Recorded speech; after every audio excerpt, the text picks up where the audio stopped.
Why is there such confusion between price and value with domain names? Hey, Chris Zuiker with Media Options help companies to acquire the raw version of the brand. Broken's the best that means the planet. Check that out over at MediaOptions.com. Check out ChrisZuiker.com. I do a daily podcast, episode 1000 something, pretty crazy. Lots of good information. Also do YouTube. Have over 220 videos, lots of shorts. So go and check that out if you're interested in domain names, and download my book, domainnamebrokersecrets.com, where I go over the 7 dimensions. Anyways, why is there such confusion on pricing and value of domain names? Now, one of the objectives I have in every conversation with the buyer is to get them to see like the value of their domain name for their brand. Like that's it, right? It's like, hey, if we can sit here and have a logical discussion and maybe emotional, and say like, and look at the value of this domain to your brand, and you're saying, hey, the value is just not worth the price. Great, awesome, let's walk away. But in my experience, the people that we reach out to, it's worth 10, 20, 100x more than the price that they're asking, okay? And that's just because of how it impacts the brand. But why is there this disconnect? Why is there this worldview that says, hey, Chris, domain names, it's not important to us. Like we have our brand, we're doing well, we're putting money into marketing and direct response, and we just don't need this domain. We don't need to own the raw version of our brand. And yet my worldview is the exact opposite. Like it's the biggest risk and the reward that you have to scaling.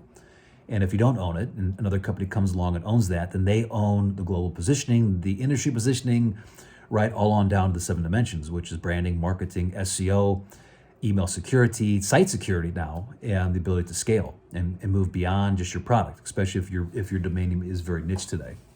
And one of the reasons for this is just the fact that like there's not many other, I can't think of another asset class out there that there's just like this big gap. Okay, so the gap is that you can register a domain name for $10. Like you can pick whatever you want. You can register that for $10. You can add 2-3 words onto it. You can use one of the new extensions. I don't know, is there 2000 today? You can use .horse. You could use .house. I mean, you could use any of the new extensions, right? .boat or whatever there is. But that creates confusion, right? So I mean, you can register a domain, you can pick whatever you want, or you can get the raw version, right? This asset, and that creates confusion. That creates confusion for founders because they're saying, "Hey, we got this." Now, I spent like several days, 3 weeks ago, going through and just doing a deeper dive into my just like this process of trying to educate this worldview and replace this worldview that founders have, that they lack the understanding of a domain. Could be funding, which is fine. I mean, I understand that. With this one, that is the biggest risk and opportunity. And one of the questions that I'm kind of coming up with is, well, why did you pick the one that you have today? Like, why did you pick that? Well, Chris, it was $10, right? The other one was taken, it was used by another company, and so we just had to pick one that allowed us to get moving. And that's understandable. But the question is like, where else do you do that in your business? Like, where else do you just say, hey, we just pick it, right? Is your employees like, hey, that's all that was available, so we just picked these employees and this team, and okay, great. I mean, you get what you like. Actions have consequences, right? You're gonna get what you pick, right? I mean, you're gonna get the employees and the value that they bring, or let's say it's your product. You're like, hey, this is just the equipment that we could get, the material that we could get, and it's the best coating. We just went out and just got this coating. Well, great. Like, how does that impact your brand, right? I mean, nowhere. It's like this worldview. Like when you settle for the most fundamental aspect of your brand, okay, and just saying, hey, we're just going to do this and we're just going to buy this, like it impacts other areas, right? There's this incongruency with a company that's saying, hey, we're going to build the best product, we're going to build this niche, this product is going to answer this problem, this opportunity that's out there, and it's going to be better than the competition. And yet you're not doing that with your brand and your domain. So like there's this disconnect.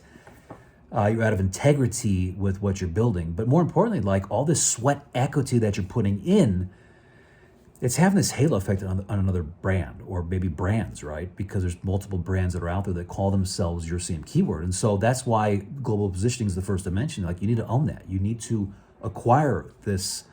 You need to control the raw version of your brand, because it allows you to keep out the competition. It allows you to get the halo effect from them versus the other way around. And I think a great example of this was Threads. Facebook launched Threads.net on Threads.net, and like Threads.com had like millions and millions of people coming to Threads.com. I mean, it was crazy. I mean, they just I actually called it, like when someone tagged me in one post on LinkedIn, hey, what do you think? I was like, listen, like the winner here from a traffic standpoint is threads.com. Like they're going to see, it's like good and bad, because they're going to have all these people come into their site, which means they're going to have to increase their bandwidth and their server and everything that goes along with that. But they're not necessarily the right customer. But there's this halo effect over there. Okay, that's an extreme example because of just the reach that Facebook had with threads.net. But it happens at a different scale for your brand. And it's easy to say when a domain is taken, like, hey, we don't need that today. We don't see an impact. It's like, yeah, of course you don't today. Domain's not being used. But once that gets used, once a player comes in and they buy the raw version, well, guess what? Now you're going to see the impact. But kind of coming full circle here is like this asset, like you can buy it for $10. And so it just creates confusion. It's like this worldview is such that, hey, we don't need that. And because it's $10, like we can get something for $10. I'm like, yeah, I understand. Like there's no other asset class out there, but domains are assets. They regularly sell. There's a market for them, both end user and wholesale. And let's say you do buy your domain name. It's not that it's not a marketing expense. It's not like you're putting $1 million into marketing and your ad's horrible and you lose that money. No, this is a asset and it can be resold. And many times the floor may be 40%. Okay, 40% of the value that you put into it. And yet, what's the upside? The upside is multiples and multiples and multiples to what, for your brand, your marketing, right? Your domain equals your brand equity. Anyways, going long today. Hope you found some value in that. It's an asset, and yeah, from a worldview standpoint, like your understanding of domains, yeah, just because you can buy it $10, it's like everyone knows that. There's an impact to that, and really sit down and understand what is the value to your brand. Like if you had this domain name, what would you sell it for? In many cases, like when I ask that question, they're like, we would never sell it because it's our brand. Like if we had this, we wouldn't sell it. And yeah, we're not going to sell our crappy domain either, although it's horrible. Anyways, share it up if you found value in this, and download my book, domainnamebrokersecrets.com. Go there. It's going to redirect to my site, Chris Zuiker, where you can download that. It was 2 years in the making, and it goes over the 7 dimensions and why your domain is the biggest risk and opportunity for you to scale.